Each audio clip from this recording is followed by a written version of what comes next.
I want to bring in Chief Meteorologist Steve Weagle. Steve, I know with like storms on the horizon for next week, what is the first day of school going to look like? You always hope that they come later in the evening after everyone's After you pick them up, because in. the car line is always a mess the first week of school.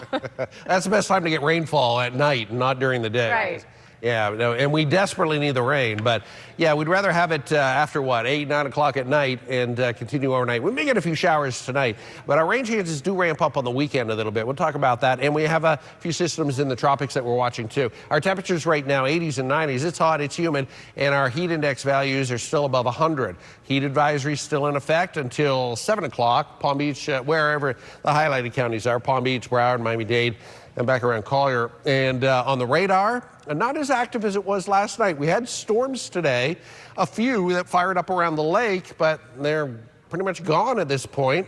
Around Buckhead Ridge, we have a little cell that's popped up, and then inland Palm Beach County, but that's moving away. That's not going to have any impact around 441.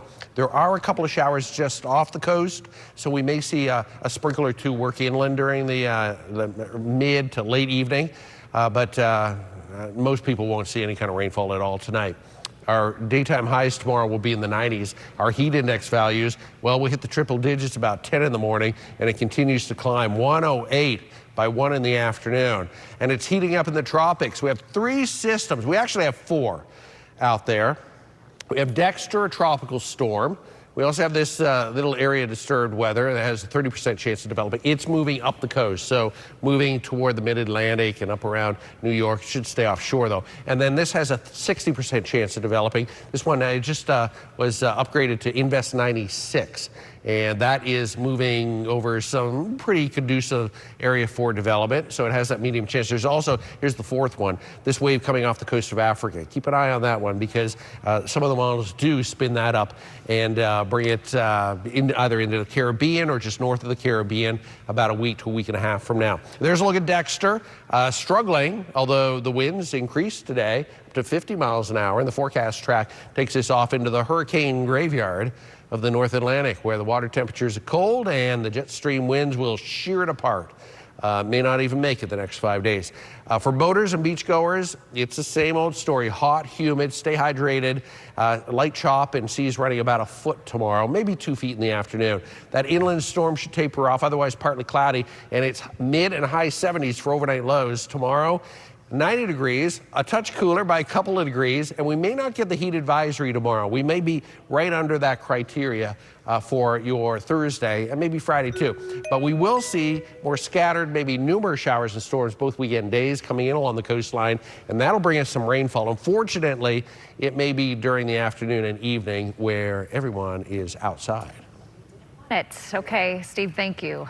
Some history might be happening for us to witness here. A Major League umpire will be breaking barriers this weekend when she steps up to the plate. Major League Baseball announcing Jen Powell will be the first woman to umpire a regular season game, and she'll be umping a Miami Marlins game, which is pretty cool. When the team plays the Atlanta Braves in Atlanta, she will be part of a doubleheader on Saturday, then will work behind the plate on Sunday. Powell received umpire training right here in Vero Beach and has already worked several spring training games in our area too. All right, good luck to her. The end of summer means school sports are about to begin, and this year more than 75,000 Special Olympics student athletes will have the opportunity to achieve their dreams of playing in school. Our Kendall Hyde spoke with student athletes and also the president of the Special Olympics and explains this new exciting opportunity. There's a motto in Special Olympics Florida. It's called "Let me win, and if I can't, let me be brave." And student athletes are doing just that through the Special Olympics Florida School Unified Champions program, allowing students with disabilities and non-disabilities to come together and play in unified sports. Ever since Emerick Leon can remember, soccer has been a part of his life. Since my dad is Uruguayan, and in Uruguay, their culture is almost, I'd say, focused around the sport of soccer.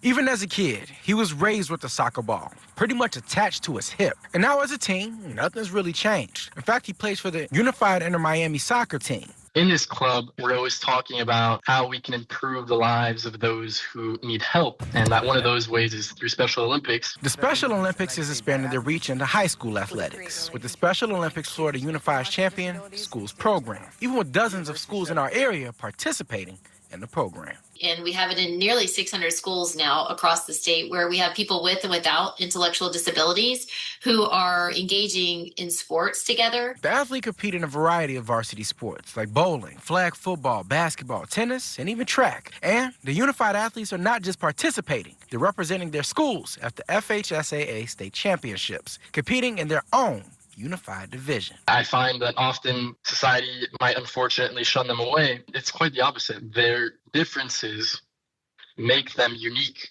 We look forward to seeing these programs grow. In Palm Beach County, I'm Kendall Hyde. The Department of Health and Human Services out with a major announcement that could impact the future of vaccines. Scripps News Group Maura Barrett reports on the move and what it could mean for your health.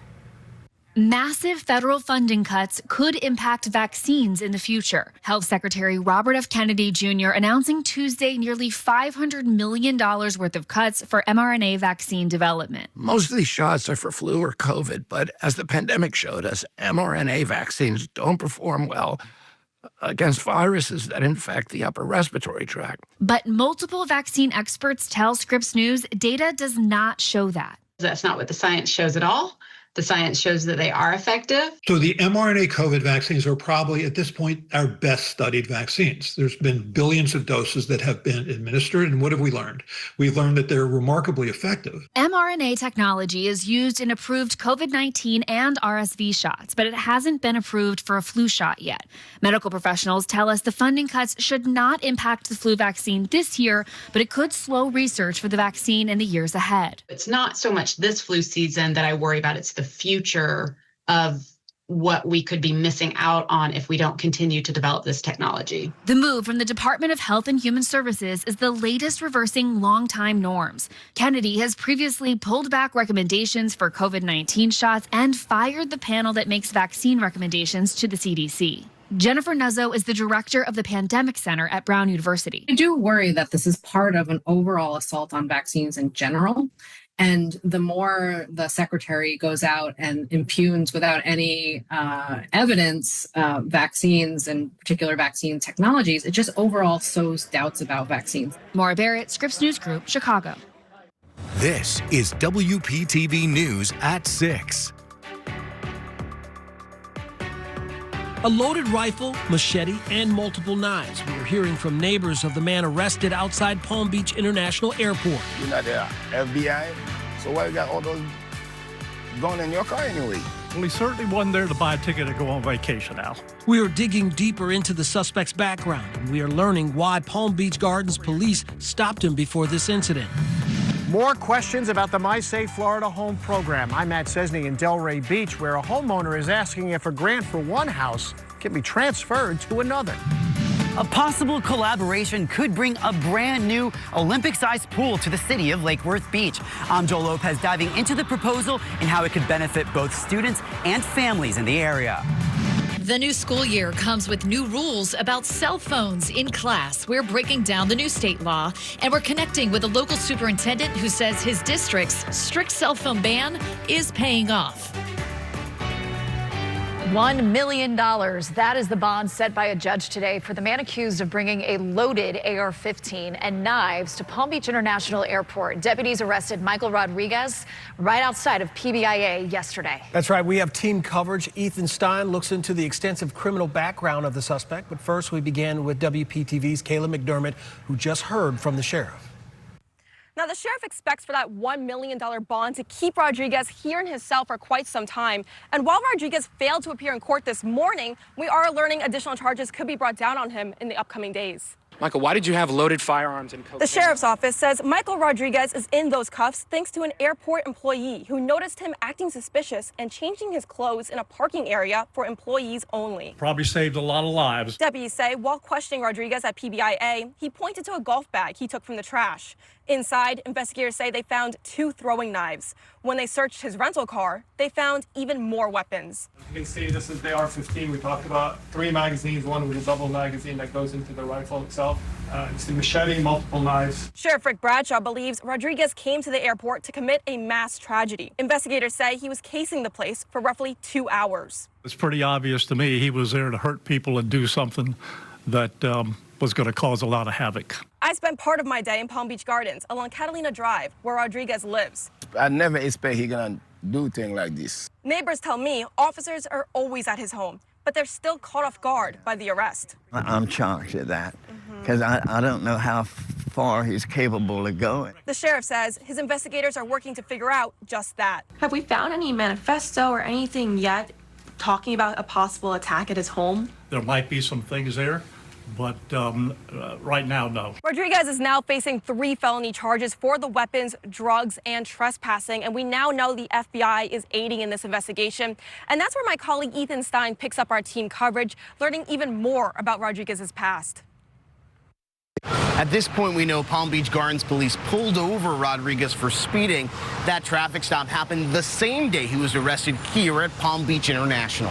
Working backwards in trying to piece together a puzzle. Former FBI agent Stuart Kaplan says the goal is to understand a motive, then report it to the highest levels at the FBI within 24 hours. They're going to execute search warrants on any digital devices, and then, of course, go out and interview family, friends, associates who may have a better understanding as to what was going on in his life. We went to Rodriguez's home in Palm Beach Gardens, where neighbors say police are here often.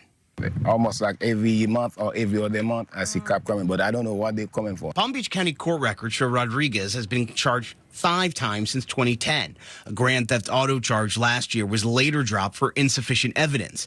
In 2021, prosecutors say he punched an elderly man in the face and received probation. The most recent charge in April was battery by strangulation. WPTV talked with the victim, who did not want to share her name, but gave us permission to share her story. Investigators say Rodriguez kicked her in the forehead and put his foot on her neck until she lost consciousness. The victim told us, "I want nothing to do with him." She said these pictures from the sheriff's office are terrifying. And Stuart Kaplan says because this unfolded at an airport, federal charges are possible. Rodriguez refused to show up at first appearance today. We found court documents showing he refused to sign citations and even at one time told officers he did not understand his Miranda rights. In West Palm Beach, Ethan Stein, WPTV News. You can get the latest updates on this developing story. We will let you know if any other charges are filed. And you can see all of our coverage right now on WPTV.com.